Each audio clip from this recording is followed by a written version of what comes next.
বিসমিল্লাহির রহমানির রহিম। সুপ্রিয় শিক্ষার্থীরা, আশা করি তোমরা অনেক অনেক ভালো আছো।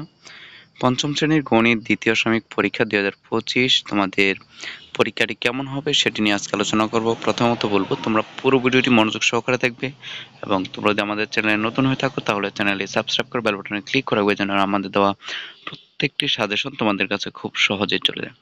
তো প্রিয় শিক্ষার্থীরা, চলো শুরু করি। তোমাদের গণিত পরীক্ষাটি কেমন হবে, কিভাবে হবে সেই সম্পর্কে কিছুটা ধারণা দেওয়া হোক। তো দ্বিতীয় শ্রেণীর পরীক্ষা 2025, শ্রেণী হচ্ছে পঞ্চম, বিষয় গণিত।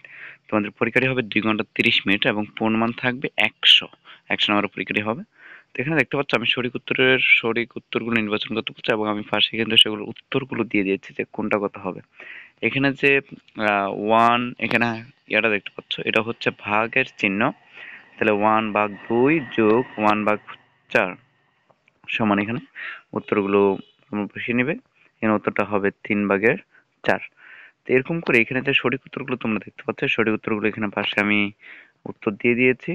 তারপরে 3 নাম্বার, 4 নাম্বার, 5 নাম্বার, 6 নাম্বার করে সকল, এখানে 9 নম্বর 10 নম্বর পর্যন্ত, 12 নম্বর, 11 নম্বর, 12 নম্বর পর্যন্ত সঠিক উত্তরগুলো আমি এখানে তোমাদের জন্য দিয়ে দিয়েছি।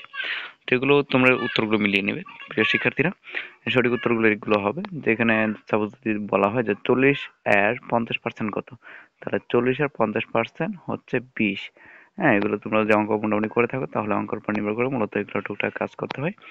তারপর দেখো যে শূন্যস্থান যে কাজগুলো রয়েছে, শূন্যস্থান রয়েছে তোমাদের শূন্যস্থান পূরণ করতে হবে। এখানে যে কাজগুলো দেখতে পাচ্ছ, এখানে হবে 2, পূর্ণসংখ্যা ভগ্নাংশ 2 প্রকার কি কি। একটা হচ্ছে সাধারণ ভগ্নাংশ ও দশমিক ভগ্নাংশ। শূন্যস্থানে এগুলো বলবে। এখানে উত্তরগুলো আমি তোমাদের দিয়ে দিয়েছি, কোন জায়গায় কোনটি বলবে, যেখানে শূন্যস্থান আছে সেখানেই এগুলো বলবে।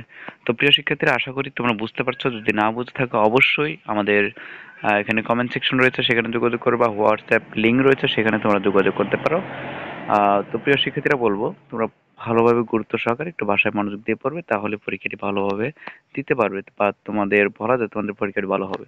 তো এখানে দেখো যে বিশেষ করে 5 অধ্যায় থেকে তোমাদের পরীক্ষাটি হওয়ার সম্ভাবনা রয়েছে, 5 বা 6 অধ্যায় থেকে, যেহেতু তোমাদের সিলেবাস এখনো দেওয়া হয়নি। তো 6 অধ্যায় থেকে আমি তোমাদের জন্য একটি সাজেশন ক্রিয়েট করেছি। তো 6 অধ্যায় থেকে এখানে দেখো যে প্রশ্নগুলো রয়েছে, এই প্রশ্নগুলো এইভাবে আমি তোমাদের জন্য সাজিয়েছি যাতে তোমরা ভালোভাবে পরীক্ষাটি দিতে পারো, ভালোভাবে বুঝতে পারো এবং পরীক্ষাটি যেন ভালো হয় তোমাদের, সেজন্য ভালো একটা প্রিপারেশন নিতে পারো। সেজন্য আমি এখানে তোমাদের সংক্ষেপে উত্তরগুলো দিয়ে দিচ্ছি যাতে তোমাদের বুঝতে অসুবিধা না হয়। এখানে প্রশ্নগুলো উত্তর সংক্ষেপে আমি দিয়েছি, এখানে দেখতে পাচ্ছ। তারপর 2 নম্বর যে প্রশ্নগুলো রয়েছে, 2 নম্বর প্রশ্ন এই যে শতকরা থেকে দেখতে পাচ্ছ, এই কাজগুলো রয়েছে, এগুলোর উত্তরগুলো দিয়েছি। এরপর 3 নম্বর রয়েছে পরিমাপ থেকে আয়তক্ষেত্র কাকে বলে। হ্যাঁ, এরপর এগুলোর উত্তরগুলো দিয়েছি। 4 নম্বরে এখানে প্রশ্ন রয়েছে, প্রশ্ন উত্তরগুলো দিয়েছি।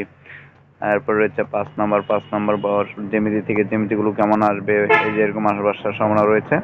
এমনকি তোমাদের ত্রিভুজ কাকে বলে, এরপরে ত্রিভুজের বৈশিষ্ট্যগুলো কি কি, এরকমও আসতে পারে। তো প্রিয় শিক্ষার্থীরা, পাশাপাশি তোমরা এই বৈশিষ্ট্যগুলো শিখবে, তোমাদের অর্ধবেসিক যে আলোচনাগুলো দেওয়া আছে সেগুলো। তো দেখো তোমাদের জন্য এই ছিল মূলত পঞ্চম শ্রেণীর গণিত বিষয়ের সাজেশন। আশা করি প্রিয় শিক্ষার্থীরা তোমরা বুঝতে পেরেছো। যদি বুঝে না থাকো, আগেই বলেছি, তোমরা আমাদের হোয়াটসঅ্যাপ লিংক দেওয়া থাকবে সেখানে, বা কমেন্ট সেকশন, সেখানে তোমরা যোগাযোগ করতে পারো বা জেনে নিতে পারো। তো তোমাদের জন্য আজকের জন্য এখানেই শেষ করলাম। তোমরা সুস্থ থাকো, ভালো থাকো, তোমাদের পরীক্ষা ভালো হোক সেই কামনাই করি। তোমাদেরকে থ্যাংক ইউ সো মাচ পুরো ভিডিওটি দেখার জন্য।